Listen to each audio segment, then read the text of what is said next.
Déjà, effectivement, en remettant un peu l'église au milieu du village, tu as des clients effectivement qui ont parfois des attentes complètement décorrélées de la réalité, qui vont te demander du 10% de renta, par contre, je veux pas de risque de perte en capital. Donc parfois, voilà, c'est un peu compliqué, il faut faire justement encore ce travail de pédagogie. À ce moment-là, voilà, moi ça m'est déjà arrivé de dire, vous avez des acteurs sur le marché qui proposent ça, et je vous invite à aller là-bas, puisque moi, c'est pas du tout la manière de fonctionner du cabinet, et c'est pas ce que vous aurez, 10% de rendement sans risque, c'est juste pas possible. Je pense à un gros client que j'ai qui dirige une belle société dans le secteur de l'informatique, qui m'a clairement dit, ok, on fait ce placement-là. Par contre, en fonction des résultats qu'on aura ces prochains mois et comment va évoluer la situation fiscale et politique, je vais avoir une flexibilité sur ces capitaux-là parce que je pense qu'à tout moment, je peux partir. Ouais. Donc ça, pour le coup, c'est des choses qu'on commence à entendre. Ok. J'espère qu'on n'en arrivera pas là.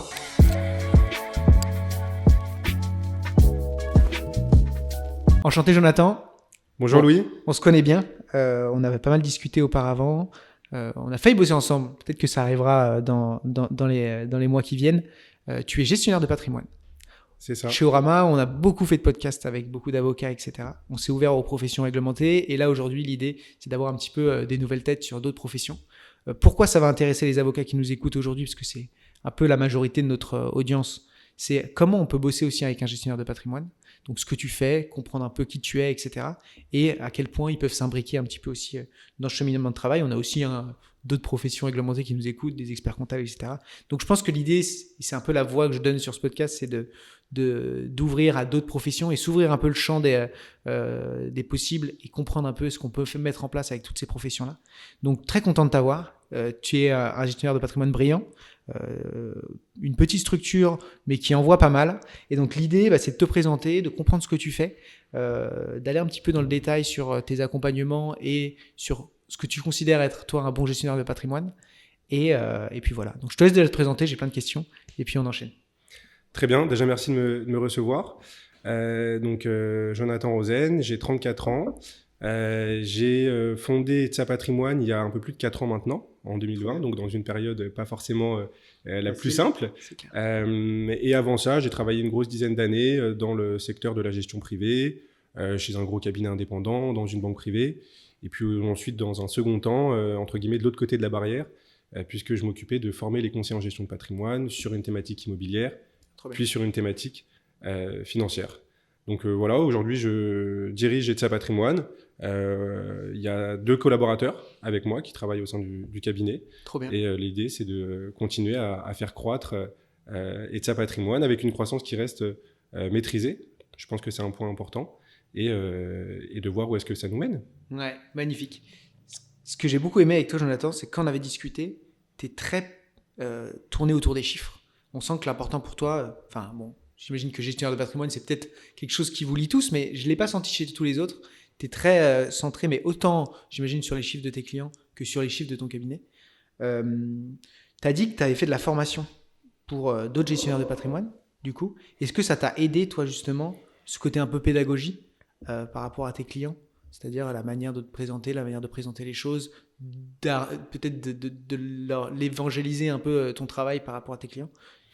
Alors, c'est un point important puisqu'effectivement, la partie pédagogique que j'ai eu à faire au niveau des gestionnaires de patrimoine, elle est toujours plus technique puisque tu es de professionnel à professionnel, donc elle est toujours plus technique que celle que tu as à réaliser face à un client final. Ouais. Donc mécaniquement, cette pédagogie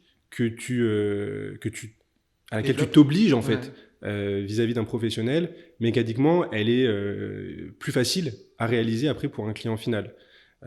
Sachant que forcément les conseillers en gestion de patrimoine ont plus de connaissances et sont plus techniques qu'un client final. Donc aujourd'hui, c'est un apport de cette expérience qui est fort pour le cabinet. Et puis, il y a un point important et que je dis souvent aux clients, c'est que moi, mon but, c'est pas de les convaincre d'aller dans une direction X ou Y, mais plutôt de leur faire comprendre pourquoi la stratégie qu'on peut être amené à mettre en place va être pertinente pour eux et va leur permettre de répondre à leurs enjeux patrimoniaux. Toi, qu'est-ce qui t'a donné envie de devenir gestionnaire de patrimoine? Alors, plein de choses, mais si je devais les résumer, c'est effectivement déjà une liberté entre guillemets d'action, savoir pour qui on se lève le matin. J'ai pas toujours été hyper épanoui dans les précédents jobs en tant que salarié, et pour moi à un moment donné c'était bien de passer le pas et d'être indépendant, être autonome dans la gestion de son business model. C'est un point fort. Et puis aussi cette volonté à un moment donné de dire ok, j'ai des connaissances, j'ai des compétences, je suis sollicité à titre personnel par mon réseau, par mon entourage pour leur donner des conseils. À un moment donné, c'est qu'il y a peut-être un besoin auquel je devrais répondre, mais de manière on va dire un peu plus structurée et officielle. Et à ce moment-là, autant lancer le cabinet et mettre ces connaissances au bénéfice des clients qui me sollicitent. C'était qui tes premiers clients? C'était qui? C'était vraiment de la famille, des amis, des personnes qui savaient ce que tu faisais? Alors, c'était des clients de la banque qui étaient là, bon allez, bougez pas, je m'occupe de vous. Alors j'imagine non, que tu peux pas de toute façon. non. Alors déjà, on peut pas, et puis deux, j'avais quitté le monde de la banque et du B2C depuis de nombreuses années déjà. Et puis ensuite, c'est une manière de travailler, de solliciter les gens, on va dire, de manière naturelle. Maintenant, on va pas se mentir, quand tu lances un cabinet, c'est rarement ton entourage direct, ton premier cercle qui se positionne, parce que ces gens-là, en règle générale, ils préfèrent être plus prudents et attendre 2, 3, 4, 5 ans avant de se positionner. Et puis, tu as certains qui veulent pas aussi mélanger travail et famille, travail et amis. Donc après, par contre, ça a plus été de la recommandation, effectivement, de ce premier ou de ce second cercle sur d'autres personnes de leur entourage. Donc après, quand je me suis lancé, moi, en 2020, j'ai été membre d'un groupement qui aujourd'hui n'existe plus. Et si tu veux, c'était ce groupement de conseillers en gestion de patrimoine constituait un de mes gros clients quand j'étais justement en formation auprès de conseillers en gestion de patrimoine. Et au détour d'un café avec l'un des patrons de cette boîte-là, je lui dis, écoute, voilà, je vais sûrement me lancer en indépendant. Et il m'a dit, écoute, je pense que tu vas cartonner. Par contre, il faut absolument que tu nous rejoignes. Les choses ont fait que je les ai rejoints. Et si tu veux, pendant 1 an et demi avec qui j'ai travaillé avec eux. Et ils m'ont permis de constituer le noyau dur de ma clientèle. Donc ça, si tu veux, ça a été une vraie lampe de lancement. Ouais, trop bien. Pour moi et pour le cabinet de manière générale. Et puis à partir d'un certain temps, j'ai entre guillemets volé de mes propres ailes. Ok, donc après tu t'es défait un peu du coup de ce groupement. Mmh. Mais du coup, pour un mec qui se lance, bon plan que justement de greffer. De se greffer à quelque chose qui existe déjà, de récupérer un peu quelques clients. J'imagine que tu récupères pas les meilleurs, mais j'imagine que tu récupères un petit peu déjà des personnes qui sont peut-être moins... moins gros portefeuille. En fait, si tu veux, on m'attribuait pas de clients existants, mais c'est plus des leads entrants, d'accord, qui sont affectés par ordre d'arrivée. Donc forcément, la personne qui arrive de manière récente, on l'alimente en client, et puis après, c'est en fonction du taux de transformation. Donc j'avais de la chance, comme j'étais jeune entrant dans le groupement, et en plus les taux de transfo étaient plutôt pas mal. Forcément, on m'a pas mal alimenté au début, ce qui m'a permis vraiment d'amorcer la pompe et de constituer. Qu'est-ce que tu entends par transfo? C'est le fait de faire passer quelqu'un de prospect à client. Okay, exactement.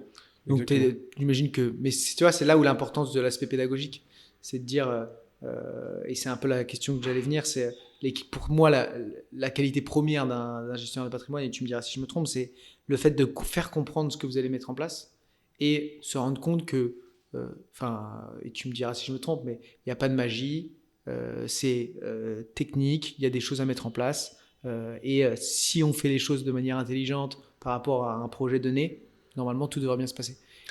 Oui, c'est de la pédagogie, mais c'est aussi et surtout de l'empathie et de l'écoute.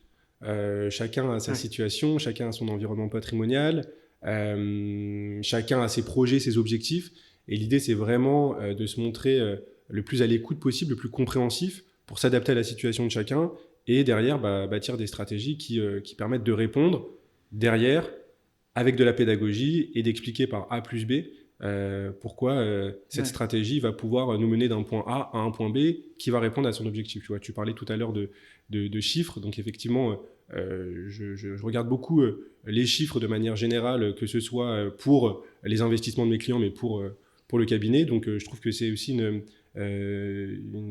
manière de fonctionner qui m'est propre, comme beaucoup sûrement aussi dans d'autres conseillers en gestion de patrimoine, parce que si un conseiller en gestion privée n'aime pas les chiffres, c'est clair, c'est ballot pour ses clients. Je pense qu'il y en a beaucoup qui ont tendance et on va en parler après d'ailleurs des petits filous qui traînent en ce moment, mais il y en a beaucoup qui ont tendance, je pense, à créer des formules, et en fait toi tu rentres dans ce pli-là, et c'est comme ça que ça va se passer pour toi, quoi. Ouais, non, c'est pas du tout, effectivement, c'est des choses qui existent aujourd'hui sur le marché, mais c'est pas du tout effectivement le positionnement du cabinet, la manière de fonctionner. J'en profite puisqu'on est parti là-dessus. j'ai des amis qui ont, tu vois, qui sont fait contacter. Alors, je pense que ça existe depuis longtemps, mais moi, je viens de découvrir ça par un espèce de réseau justement de gestionnaires de patrimoine, mais sans diplôme, où tu peux faire ça en parallèle de tes études. Bon, en gros, pour être concret, un espèce de système pyramidal où en fait tu parraines tes potes pour devenir gestionnaire de patrimoine.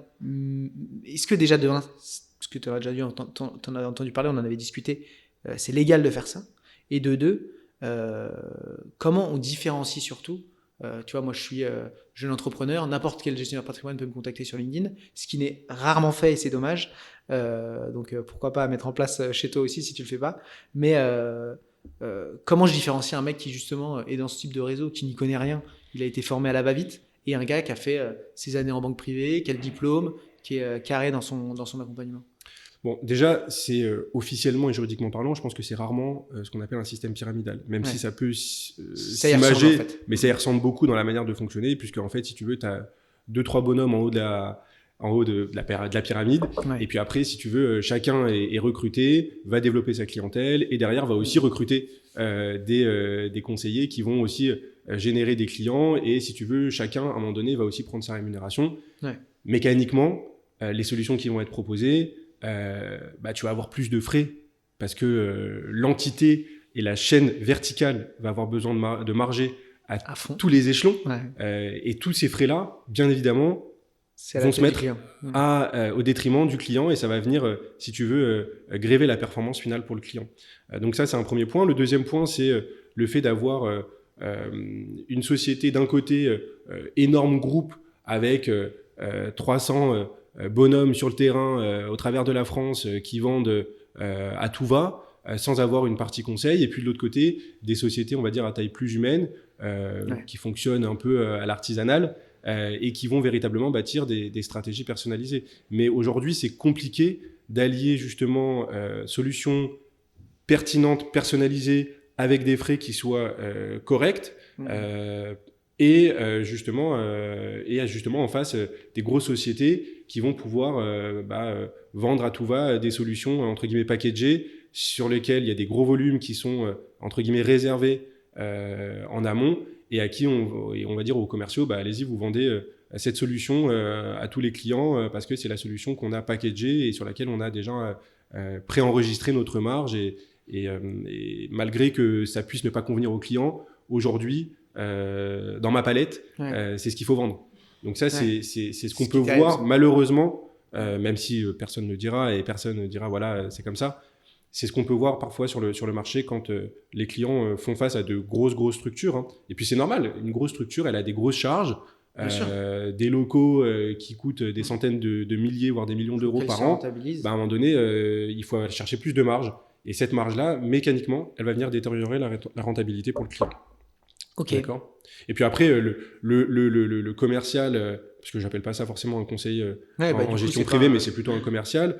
Mécaniquement, j'invite les clients à tester un petit peu les clients sur les conseillers, les commerciaux sur leurs connaissances, voir quelles sont les propositions qui sont faites. Est-ce que derrière, dans les stratégies, quelles sont les enveloppes fiscales proposées, quels sont les modes de détention proposés, est-ce que c'est en direct, est-ce que c'est via la constitution d'une société civile ou autre, hein, mais ce que je veux dire, c'est que n'hésitez pas, que les clients ne doivent pas hésiter à challenger un petit peu les conseillers et voir un petit peu ce qui se passe ailleurs de ces grosses boutiques. Et est-ce que justement, c'est pas... sans parler de donner le nom des clients, de tes clients, mais est-ce que c'est justement pas des personnes qui n'ont pas envie de se prendre la tête avec tout ça ? Finalement, un mec qui prend contact avec un gestionnaire de patrimoine, tu vois, moi je regarde un peu parce que du coup je vais dans ce milieu-là et donc je comprends un peu ce que je pourrais mettre en place pour faire fructifier mon argent sans trop prendre de risques, etc. Mais je me dis, le jour où effectivement, je sais pas, on ramasse à cartonne, on fait beaucoup plus. Je commence à avoir un beau patrimoine à investir, mais franchement, je me dirais, j'ai pas envie de me prendre la tête. Je sens que moi, ma valeur, elle est dans l'entrepreneuriat et dans le fait de développer des entreprises. Donc, je préfère accorder ce temps-là plutôt qu'être sur tous les marchés, à regarder. Voilà. Je préfère limite perdre un peu d'argent et effectivement faire un petit peu, avoir des frais, ce qui est normal pour faire vivre les structures, mais confier mon argent. Est-ce que finalement, c'est pas souvent ça les clients que vous avez, où tu as quand même un peu de monsieur et madame tout le monde et tu en as, justement, ils sont sur leurs sous, il faut qu'ils faut que ce soit ils sont pas prêts justement à payer ces frais-là, mais ils en ont pas forcément conscience, quoi. Alors, tu as plusieurs typologies de clients. Nous, si tu veux, la clientèle qu'on a au niveau du cabinet, c'est une clientèle, on va dire, relativement haut de gamme, qui occupe des fonctions importantes et qui n'a pas forcément justement le temps pour s'occuper de ces sujets-là. Donc, mécaniquement, c'est des personnes qui aiment déléguer, qui vont parfois aussi regarder les frais, il faut regarder les frais, mais qui sont OK avec le fait de rémunérer un prestataire. Et comme c'est normal, et d'ailleurs, il faudrait que ça soit un peu plus normal en France, au niveau du conseil de manière générale, puisque on a une mentalité en France, malheureusement, on a un peu de mal à payer le conseil, ce qui n'est pas du tout le cas dans les pays anglo-saxons, où c'est beaucoup plus développé. Donc il y a toute cette partie-là où effectivement, il faut pouvoir justement apporter du conseil aux clients. Pour parler justement de clients qui peuvent être plus exigeants, comment toi comment tu te positionnes pour un peu gérer leurs attentes, pour éviter, parce que c'est pareil, autre gros problème dans ce secteur aujourd'hui, c'est le côté Instagram, le côté les gens vendent du rêve. Oui. Tu vois, avec moi, vous allez gagner 50%. Enfin, déjà, c'est un red flag. Si tu as un petit peu bon, avec les cryptos, à la limite, voilà, il y a des folies qui se passent, mais c'est au risque et périls de chacun. Comment tu arrives, toi, à calmer le jeu en disant, voilà, on va vous remettre les pieds sur terre. Avec nous, je sais pas, déjà 8%, 7% de rentabilité, ça peut être très très bien. 5% même, ça peut être très bien. Comment toi, tu arrives à gérer justement ces attentes-là ? Déjà, effectivement, en remettant un peu l'église au milieu du village, tu as des clients effectivement qui ont parfois des attentes complètement décorrélées de la réalité, qui vont te demander du 10% de renta. Par contre, je n'ai pas de risque de perte en capital. Donc parfois, voilà, c'est un peu compliqué. Il faut faire justement encore ce travail de pédagogie. Et à ce moment-là, voilà, moi, ça m'est déjà arrivé de dire, vous avez des acteurs sur le marché qui proposent ça. Je vous invite à aller là-bas, puisque moi, c'est pas du tout la manière de fonctionner du cabinet. Et c'est pas ce que vous aurez, 10% de rendement sans risque.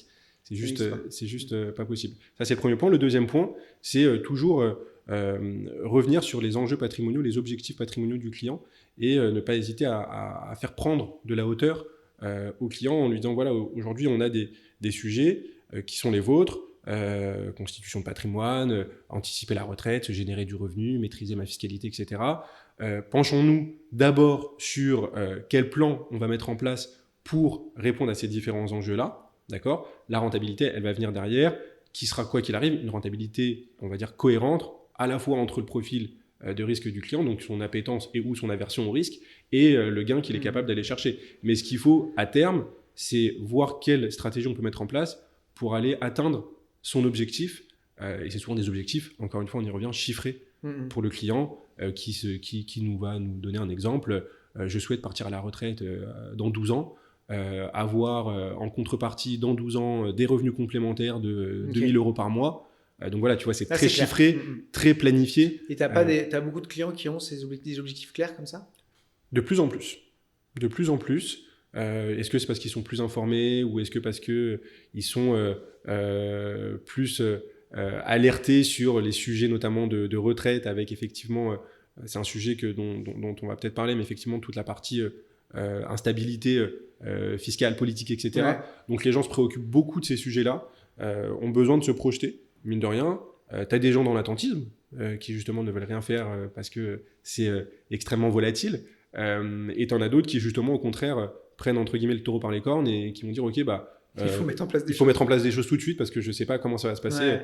Et qu'est-ce que tu peux leur dire, parce que finalement tu restes comme tout le monde, tu es beaucoup plus au courant parce que tu t'intéresses, mais comment tu peux leur dire, parce que finalement toi-même tu peux pas savoir, sur le côté politique, etc. Comment tu rassures finalement ces personnes-là? Eh bien, c'est toujours, encore une fois, de mettre en place des choses qui vont permettre d'atteindre des objectifs, parce qu'effectivement, s'il y a un changement de fiscalité, ok, il peut y avoir un changement de fiscalité à la hausse ou à la baisse, malheureusement c'est souvent à la hausse, mais in fine, ça ne va pas nous empêcher forcément de pouvoir atteindre les objectifs qu'on s'est fixés. Ouais. Donc c'est déjà vraiment revenir, encore une fois, sur le principal, sur les enjeux du client, et en mettant aussi des stratégies qui restent flexibles, qui restent souples, c'est-à-dire qu'on peut à tout moment changer notre fusil d'épaule en disant ok, là on a fait comme ça, attention, ce qui est fait est fait, par contre maintenant à partir de ce moment-là on va réadapter la stratégie. Il faut faire preuve d'avoir une grosse capacité d'adaptation dans les stratégies qu'on propose à nos clients. Ça, c'est un point hyper important, surtout dans le contexte dans lequel on évolue. Il faut vraiment se muscler, entre guillemets, son jeu de jambes et pouvoir aujourd'hui planifier quelque chose en anticipant le fait qu'à un moment donné ou à un autre, on va peut-être devoir pivoter sans déconstruire ce qu'on a fait, mais en consolidant avec les données actuelles qu'on a. Et par exemple, là, avec notamment justement tout ce qui va être la réforme qui allait être mise en place, est-ce que tous tes clients ils t'ont appelé en disant oula, il va falloir qu'on mette en place des choses, ou toi-même tu es allé vers eux en disant vous inquiétez pas, on a un œil dessus, pour le moment on garde le cap. Comment tu as réussi à gérer ça? Alors, soit les clients nous ont contactés en nous disant voilà, on ne sait pas trop ce qui va se passer, on va réfléchir par la suite. Tu as beaucoup de gens qui sont aussi dans des situations attentistes. Puisque personne ne sait à quelle sauce on va être mangé encore aujourd'hui. Après, nous, bien évidemment, on est présent aux côtés d'eux. Ça, c'est un point qui est extrêmement important. C'est à la fois la proactivité, la présence auprès de nos clients de manière régulière et de leur dire, écoutez, voilà, on a aujourd'hui pas mal de mouvances fiscales, politiques. Nous, on est au courant le plus vite possible, tant que faire se peut. Bien évidemment, je ne suis pas dans les petits papiers de Bercy ou de l'Assemblée, mais le but, c'est de pouvoir être le plus réactif possible et le plus souple possible. Ok, et du coup, là, tu as remarqué quand même que les gens sont plus stressés, ont moins tendance à contacter des gestionnaires de patrimoine en ce moment du fait de la situation, ou tu as quand même un flux entrant de clients qui continue de... Nous, de manière générale, pour le coup, chez Etsa Patrimoine, on fait une belle année. On enregistre encore une belle croissance. Trop bien. Bravo. Merci. Mais de manière générale, le sentiment que j'ai, c'est que malgré la croissance qu'on fait, on a pas mal de dossiers qui sont restés aussi en attente parce que tu as pas mal de personnes qui se disent pour l'instant, je veux rien faire. Et puis, tu en as d'autres qui nous disent ok, je veux faire, faisons, mais faisons quelque chose de beaucoup plus souple. Et on va encore apporter plus de souplesse. Ça passe forcément par de la liquidité pour le client. Je pense à un gros client que j'ai qui dirige une belle société dans le secteur de l'informatique qui m'a clairement dit ok, on fait ce placement-là.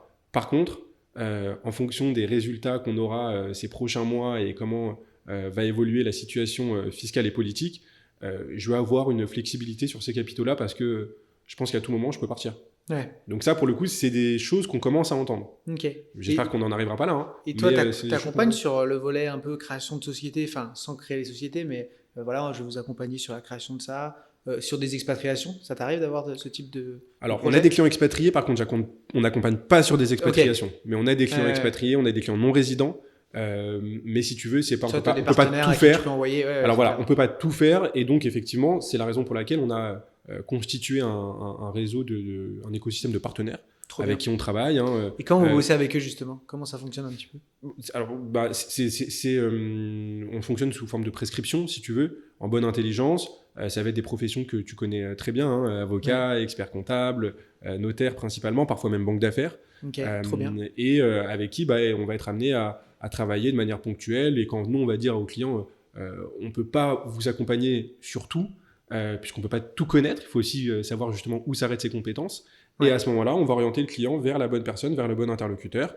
Ça peut être effectivement un expert comptable pour la comptabilité d'une société. Ça peut être un avocat fiscaliste. J'avais eu le cas pour un client justement qui a, si tu veux, généré des revenus de 3 pays différents. Alors, on peut regarder les conventions bilatérales entre les pays, mais engager la responsabilité du cabinet sur la déclaration d'impôt à l'euro près, on orientait le client vers une avocate fiscaliste qui a pas mal de clients étrangers. Trop bien. Donc voilà, après effectivement, si tu veux, nous, et c'est le but effectivement du réseau avec lequel on travaille aujourd'hui, je parle du réseau au sens large, au travers justement de professions libérales telles que les experts comptables, les avocats, les notaires, eh bien, c'est de pouvoir partager avec eux des synergies, parce que nous, parfois, on va avoir des clients qui vont avoir des besoins auxquels on n'est pas, entre guillemets, habilité à répondre, même si on a des connaissances, et puis c'est pas notre métier premier. On va orienter les clients vers les bons interlocuteurs et vice-versa. C'est-à-dire qu'eux vont aussi parfois nous orienter, et heureusement, vont aussi parfois nous orienter des clients lors de déclarations fiscales, lors de cessions d'entreprise ou de transmission, des clients qu'ils gèrent pour voir comment est-ce qu'ils peuvent être accompagnés. L'idée, pour les deux parties, en fait, que ce soit du côté d'Etsa Patrimoine ou du côté des professions libérales, c'est de proposer aux clients, si tu veux, un accompagnement 360 en lui disant écoutez, l'idée c'est que vous ayez à droite votre conseil habituel et puis à gauche votre conseil qu'on vient de vous mettre en relation parce qu'on travaille avec lui, on a l'habitude, on sait qu'il est sérieux, etc. etc. Ok, trop bien. Profitez-en d'ailleurs, on en parlait, mais concrètement, contactez Jonathan. Quoi. Si vous êtes avocat fiscaliste, notaire, que vous bossez avec des clients qui veulent justement développer cet aspect-là, je pense que sur la durée, il vaut mieux partir sur un gestionnaire de patrimoine plutôt qu'un avocat commence à faire ce type de travail, de gestion de ses portefeuilles. Ça se trouve, il y en a qui le font, mais à mon avis, ils font n'importe quoi du coup. Donc prenez le temps de trouver des bons partenaires. Je sais que Jonathan bosse super bien. Il est carré sur ses chiffres. Mais surtout, c'est ça qui est intéressant aussi avec ton profil, c'est qu'en fait, tu es très pragmatique. Et c'est super important parce que finalement, on peut dire ce qu'on veut. C'est, je pense, l'une des meilleures qualités qu'on peut avoir en tant que gestionnaire de patrimoine, et c'est de dire, ok, concrètement, nous, quand on avait parlé de site internet à un moment, moi, il m'a tout de suite dit, ça me rapporte ça, je sais qu'il y a ça de visite. Ça, la plupart des gens ne le savent même pas. C'est-à-dire que des fois, j'ai des appels avec des cabinets, ils me disent, je sais pas, on n'a pas Google Analytics, ou on n'a pas, je sais pas combien de prospects sont tombés, je sais pas d'où viennent mes clients. Tu vois, toi, tout de suite, tu as su me dire d'où viennent ces gens. Et donc, en fait, c'est la preuve que tu es méticuleux sur la gestion de ton activité. Et donc, franchement, allez-y, les yeux fermés. Je pense qu'il y a des choses à faire. Envoie-lui un petit message sur LinkedIn, concrètement. Toi, qu'est-ce qu'on te souhaite pour cette année, enfin sur l'année prochaine plutôt? Quels sont un peu les objectifs du cabinet? Vers où tu essayes d'aller? Eh bien écoute, ça tombe bien que tu en parles, puisque sur cette fin d'année, là, il y a à peu près 2 mois, j'ai fait appel à un cabinet de conseil que tu connais bien. On connaît bien. Avec qui on vient de démarrer. Donc ce qu'on peut souhaiter pour Etsa Patrimoine, c'est un succès sur cette collaboration. Et je travaille justement avec ce cabinet de conseil. Tu peux le citer si ça te dérange. Avec Libérol, avec grand plaisir. Au contraire, je ne savais pas. Avec Libérol, avec qui ça se passe super bien, avec qui je pense qu'il y a un intuitu personae qui est fort et une bonne entente. Ouais. Et si tu veux, on les a mandatés avec vraiment, je dis pas ça comme ça, les a mandatés avec un grand enthousiasme. Parce bien. Que je pense aussi bien sur leurs compétences que sur le réseau et je reviens sur le mot synergie qu'on peut avoir. Je pense qu'il y a de grandes choses à réaliser. Donc, ce qu'on peut souhaiter pour Etsa Patrimoine, c'est une réussite pleine, une croissance, si tu veux, maîtrisée, mais dans la continuité de ce qu'on a depuis maintenant la création. Donc là, on est en train de finir la 4e année et systématiquement, c'est une croissance à 2 chiffres, donc c'est plutôt bien. Et donc voilà, c'est d'avoir une continuité de cette croissance, mais avec encore plus de croissance grâce à l'intervention justement de Libérol. C'est quoi l'objectif? C'est d'améliorer les méthodes de développement? L'objectif, si tu veux, c'est d'affiner un petit peu l'approche, le ciblage, et que ça soit, si tu veux, un peu plus straight to the point par rapport aux clients qu'on a, puisque nous, si tu veux, aujourd'hui, on a une méthode, on a une approche qui fait que quand on est face à un client qui rentre dans notre cible, ça match tout de suite. Trop bien. Et donc l'idée, c'est de n'avoir entre guillemets que des clients de ce type-là et de pouvoir justement améliorer, si tu veux, pour nous les taux de conversion de nos clients, et puis améliorer aussi la relation qu'on peut avoir avec eux. Trop bien. Parce que si tu attaques des personnes que tu connais bien, avec qui tu as l'habitude de bosser, ça se passe 15 fois mieux que dès que tu as 15 000 profils types différents. Exactement. Et puis après, voilà, tu as des profils qui ne rentrent pas, si tu veux, dans notre approche, dans notre manière de faire, et qui vont pas se reconnaître. Et nous non plus, on va pas se reconnaître. Mais comment tu arrives justement à leur dire désolé, on va pas pouvoir bosser ensemble. J'imagine qu'il y en a, par exemple, ils vont te dire j'ai 3 000 € de côté. Bon, tu donnes des conseils et tu leur dis on se revoit dans 10 ans. Alors, on essaye déjà assez rapidement effectivement de savoir quel est Est-ce que ça n'a pas d'intérêt de contacter Ça n'a pas d'intérêt. Pour nous, effectivement, c'est un intérêt moindre, puisqu'il faut savoir que dans notre métier, on a une charge de travail administratif qui est assez forte et assez chronophage. Et si tu veux, le temps qu'on va passer... l'entièreté de ces 3 000 balles vont passer dans la gestion maintenant. Bon, il n'y a plus rien à mettre, quoi. Exactement, c'est-à-dire qu'on fasse un client à 3 000 € ou qu'on fasse un client à 3 millions, d'un point de vue administratif, on va passer exactement le même temps. Donc, si tu veux, pour répondre à ta question sur Libérol, voilà, la stratégie aujourd'hui, c'est vraiment d'affiner notre segmentation de clientèle, notre ciblage, pour pouvoir nous orienter vers des clients avec qui notre approche fonctionne et avec qui ça match, quoi, tout simplement. Trop bien. Magnifique. Et pour les, excuse-moi, pour répondre à ta question, pour leur dire, écoutez, on va pas pouvoir travailler ensemble, comme je te le disais, on essaie de s'en rendre compte assez rapidement, le plus rapidement possible aussi, pour économiser aussi notre temps. Après, on propose systématiquement, aux clients de recevoir la newsletter, de rester en contact, et que pour l'instant, le stade de maturité de leur réflexion est peut-être un peu trop prématuré, et qu'on pourra peut-être être amené à travailler ensemble. C'est bien, par exemple, la newsletter, c'est de dire, ces personnes-là, elles vont être déçues. Et tu vois, on a bossé avec un cabinet de gestion de patrimoine il n'y a pas longtemps pour leur site web, et j'ai vu sur leur Google My Business, alors ils ont des super notes, mais il y a une sale note à un moment, c'est j'avais pas assez d'argent, ils m'ont pas pris. Mais en fait, c'est difficile. Et donc le fait d'apporter effectivement une newsletter, un guide, quelque chose en disant voilà, je vous envoie ça déjà, prenez le temps d'apprendre les choses, au moins tu t'esquives. La tête haute, tu sors par le haut si tu veux, et en contrepartie tu donnes aussi quelque chose parce que c'est de l'information de qualité et gratuite pour le client. Donc, on peut s'inscrire à ta newsletter où d'ailleurs? On peut s'inscrire à la newsletter directement sur le site internet. Trop bien. Et de sa patrimoine. Et de sa patrimoine, exactement. Trop bien, allez voir. Et puis merci Jonathan, je suis trop content. J'espère que ça va bien se passer. Moi, Libéral, vous connaissez, c'est Valentin avec qui je bosse tous les jours, donc t'es très bien. Je pense que t'es très bien. Et puis alors là, t'as Clément que je découvre au fur et à mesure du temps, qui est le frère de Valentin, qui est une machine de guerre. J'ai rarement vu ça.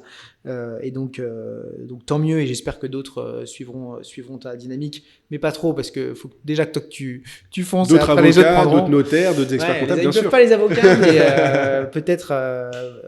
peut-être effectivement les autres métiers. Mais en tout cas, bravo. C'est aussi très humble et noble de se dire je prends du recul, je veux me faire accompagner pour aller plus vite, plus loin, et il y a beaucoup de gens qui n'osent pas en se disant non, moi je suis un grand garçon, je vais y arriver tout seul. Oui, mais en fait tu peux aller beaucoup plus vite, tu peux créer ton site tout seul, tu peux faire ton truc tout seul, mais il y a un moment où en fait toi ta qualité de travail c'est dans l'accompagnement de tes clients, et donc aller en chercher, faire de la communication, développer, c'est d'autres métiers, et donc c'est une forme de noblesse pour moi que d'accepter et de se dire ok, je laisse ça à d'autres, parce qu'en fait moi là où je suis bon, c'est ailleurs. Exactement. Bon, eh bien, je te souhaite tout le meilleur. Merci Jonathan. Merci pour l'accueil et tout le meilleur pour Ourama aussi. Ouais, c'est gentil. Et puis allez lui envoyer un petit message sur LinkedIn si vous voulez mettre en place un partenariat. Avocat fiscaliste, avocat peut-être en droit de la famille, peut-être. En droit de la famille, en droit des successions, en M&A. Ouais, et en M&A. On bosse pas mal sur ces sujets-là. Ouais, et puis des entrepreneurs, effectivement, c'est con, mais c'est vrai que j'y pense pas sur le coup, mais des mecs en corpo qui créent des boîtes en disant bon, là, vous allez commencer à avoir de l'argent qui tombe. Prenez le temps, prenez le pli tout de suite. Ça peut être intéressant. Exactement. Ok, merci à toi. Merci.